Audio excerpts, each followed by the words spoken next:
Albert Einstein was so smart that scientists studied his brain after he died to figure out why. He was such an icon that Time magazine named him Person of the Century in 1999. But despite his fame, the world's best-known scientist had his secrets. The FBI kept a clandestine file on him, and he had an illegitimate child, to name just two. This is the story of Albert Einstein in full. Einstein was born in Ulm in southwestern Germany on March 14, 1879. The family moved to Munich just a few weeks later, where he grew up with his younger sister. When he was 5 years old, he fell ill one day, and his father gave him a compass to cheer him up. Einstein was amazed that the needle always pointed to the magnetic north, no matter which way he turned the compass. In his autobiographical notes, he recalled, "I can still remember, or at least believe I can remember, that this experience made a deep and lasting impression upon me. Something deeply hidden had to be behind things." So began a lifelong fascination with physics. He later said if he hadn't become a physicist, he'd probably be a musician. He loved music, especially Mozart's sonatas. Unlike many geniuses, Einstein wasn't a child prodigy. He didn't speak full sentences until he was 5, according to his biographers. His parents were understandably worried, but when he got into school, Einstein came into his own. His family was Jewish, but he attended a Catholic elementary school, where he excelled as a student. There was a rumor going around that he flunked math, but to the contrary, Einstein said that he had already mastered differential and integral calculus before the age of 15. For a while, his father Hermann ran a small electrochemical plant, but he struggled to keep it going. Eventually, he moved his family to Italy in the hopes of finding new opportunities. Young Albert stayed behind to finish high school, but he hated school, where success depended on memorization and obeying authority. He was a rebel and apparently threw temper tantrums. One exasperated teacher even said he would never amount to anything. Einstein dropped out at age 15. He also renounced his German citizenship, which got him out of mandatory military service. For a few years, he belonged to no country and loathed nationalism, preferring to be a citizen of the world. When he did eventually become a citizen again, it was Swiss. When he moved to Switzerland, he tried to get admitted to the prestigious Swiss Federal Institute of Technology. He did well in the math and physics section of the entrance exam, but is said to have done horribly in language, zoology, and botany. It didn't help that the exam was in French, so he didn't get in and instead continued his high school studies. He was a good student, scoring the highest possible grade of 6 in many subjects, including math and physics. With this under his belt, he was automatically admitted to the Swiss Federal Institute of Technology, where he had originally flunked the entrance exam. He enrolled in a 4-year teaching program in math and physics. That's where he met his future wife, Mileva Maric, the only female student in his physics class. Einstein's private letters, discovered in the 80s, caused a sensation because they revealed the couple had a child out of wedlock, a daughter named Liesl. According to their correspondence, Liesl was born in 1902, a year before her parents married. She was cared for by her mother while staying with her family in her native Serbia, while Einstein worked in Switzerland. Maric would later join Einstein, without the child. It's unclear what happened to their daughter. Historians believe she either died in infancy, probably from scarlet fever, or was given up for adoption. Maric and Einstein would have 2 sons after they married. The eldest, Hans Albert, said Einstein wasn't a good father, remarking, "Probably the only project he ever gave up on was me." In 1901, Einstein received his diploma to teach physics and math, but he struggled to find an academic position after 2 years of searching. He is said to have even applied to teach high school. Eventually, he worked at the Swiss Patent Office in Bern for 7 years. This job would be a blessing in disguise. It wasn't mentally challenging, and he found that when he was done evaluating patents for the day, he could use the rest of his time to work on scientific research, his real passion. 1905 was Einstein's year of miracles. He wrote 4 papers in a German scientific journal that changed the way we see the universe. I'll try to explain them as simply as possible. Einstein is believed to have said, if you can't explain it simply, you don't understand it well enough. The first was his theory of light. Physicists at the time believed light was a wave, but it didn't make sense that light could create an electric current. Einstein proposed that light was actually made up of a stream of particles called photons, and these photons could knock an electron off an atom to create a current. This is the photoelectric effect. His second paper made a case for the existence of atoms. He observed what seemed like the random movement of particles in water, and reasoned that it's not so random if the water is actually made up of invisible atoms that cause the particles to jiggle. This was called Brownian motion, after the botanist Robert Brown, who had observed the phenomenon earlier. His third and most famous discovery is a special theory of relativity, in which it's impossible to say if two events occurred at the same time if those events are separated in space. A, B, and C all happen at the same time. However, they appear to occur in a different order, depending on the location of the observer. Or let's say someone in London starts running at the same time as someone in New York. They would appear to start running at different times if the observer is on a plane flying between London and New York. Relativity is the basis of the world's most famous formula, E equals mc squared. His fourth paper gave us this equation, which shows how energy equals mass times the speed of light squared. In case you're feeling somewhat intellectually challenged at this point, Einstein once said, "Do not worry about your difficulties in mathematics. I can assure you mine are still greater." So under the right conditions, energy can become mass, and mass can become energy. Here's an example. Take a paperclip. To find out how much energy is inside of it, you'd multiply its mass by the speed of light squared. If you could turn every one of the atoms in this paperclip into pure energy, leaving no mass, then this paperclip will be as powerful as the bomb that destroyed Hiroshima. Indeed, physicists began to consider whether his equation might actually make an atomic bomb possible. As Einstein gained greater prestige, his wife gained more household work. Marge was also passionate about math and science, but gave up her own ambitions to care for their children. There is even some evidence she helped her husband develop some of the concepts in his famous papers. In Einstein's letters to her, he referenced bringing our work on relative motion to a successful conclusion. The papers would transform him from an unknown patent office clerk to a renowned genius. He would go on to teach physics at universities in Prague, Zurich, and Berlin, where he reacquired German citizenship and spent his time during World War I. War, by the way, disgusted him. Although his professional life was going well, his personal life suffered. Einstein would write to his first love, Mary Wintler, whom he met as a teenager.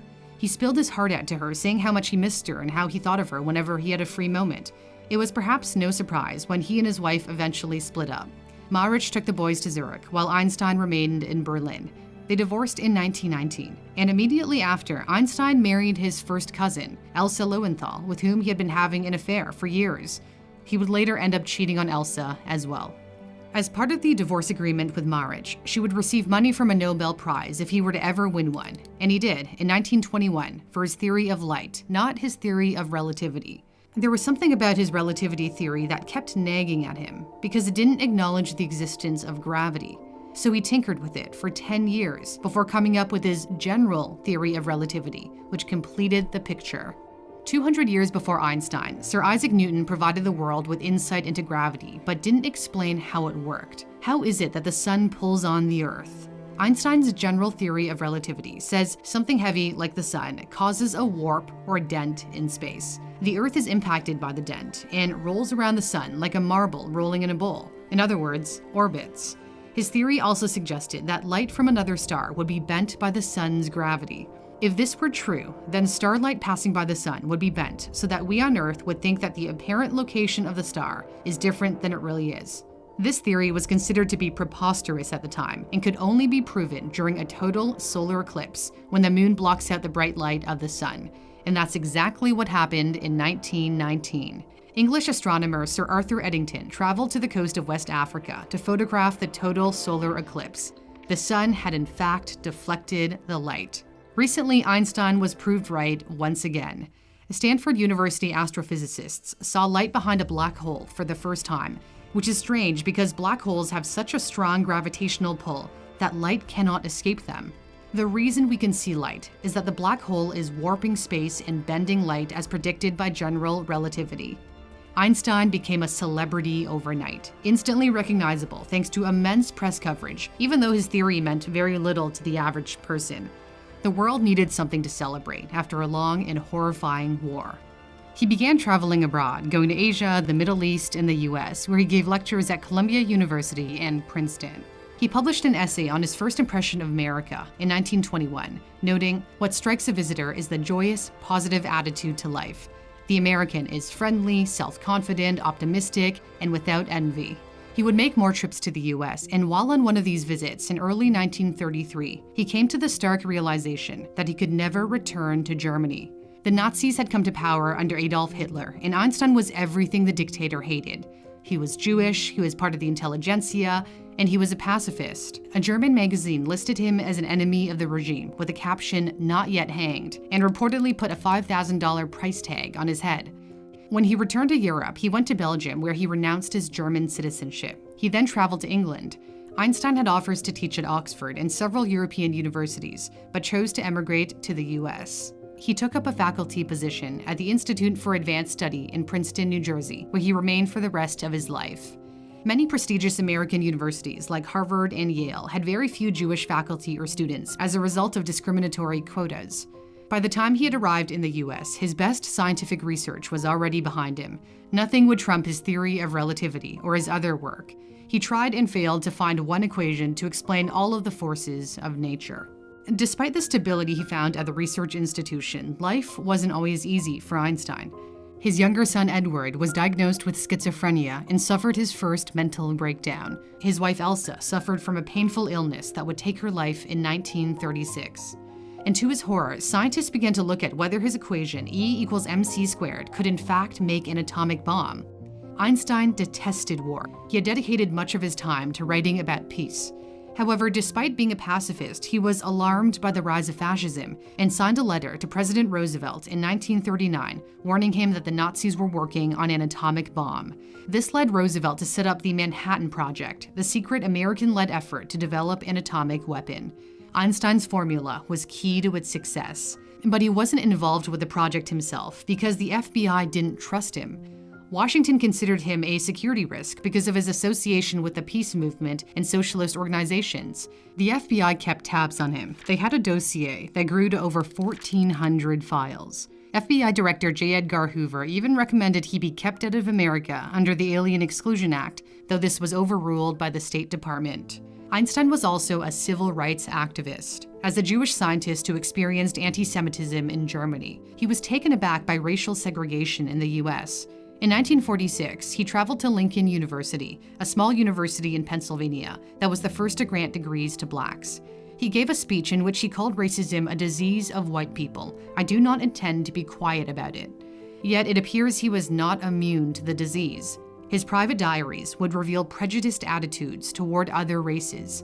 In the 1920s, he traveled throughout Asia and wrote that the Chinese were an industrious, filthy, obtuse people. It would be a pity if these Chinese supplant all other races. For the likes of us, the mere thought is unspeakably dreary. These words are in stark contrast with his public image. In 1940, Einstein became a citizen of the United States. His commitment to the cause of peace led him to champion the creation of a one-world government. He initially rejected the idea of a Jewish state on the grounds of detesting nationalism. However, after seeing the persecution of Jews in Europe, he promoted the Zionist cause of a Jewish nation, even though he was personally torn over the issue. Einstein would say, "My relationship to the Jewish people has become my strongest human bond." Though he wasn't religious, he didn't believe in a personal God and preferred to be called an agnostic.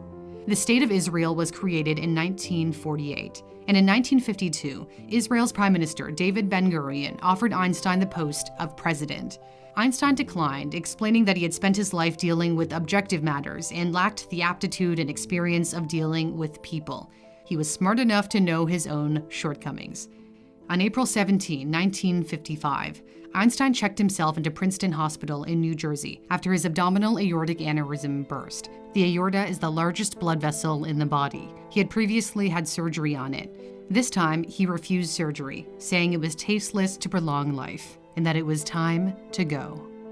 He died the next day, mumbling a few words in German before taking his last breath. The nurse on duty didn't understand German and couldn't repeat it, so what he said is lost in history. Einstein's remains were cremated and his ashes scattered in a secret spot along the Delaware River.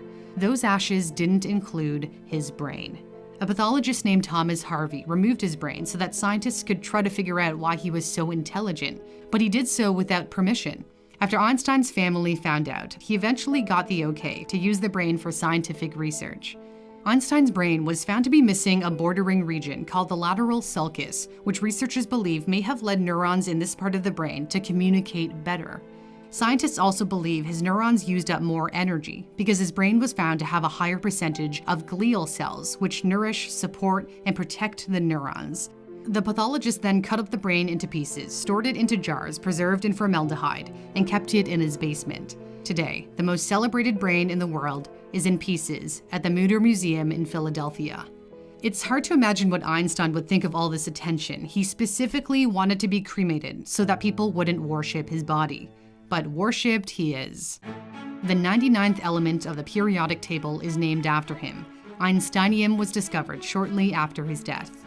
Albert Einstein lives on as one of the smartest people in history, who changed the way we view and understand the world and the universe. He was influential in supporting so many other causes besides science. He lived an extraordinary life. Wouldn't it be incredible if all of Einstein's lectures were available online?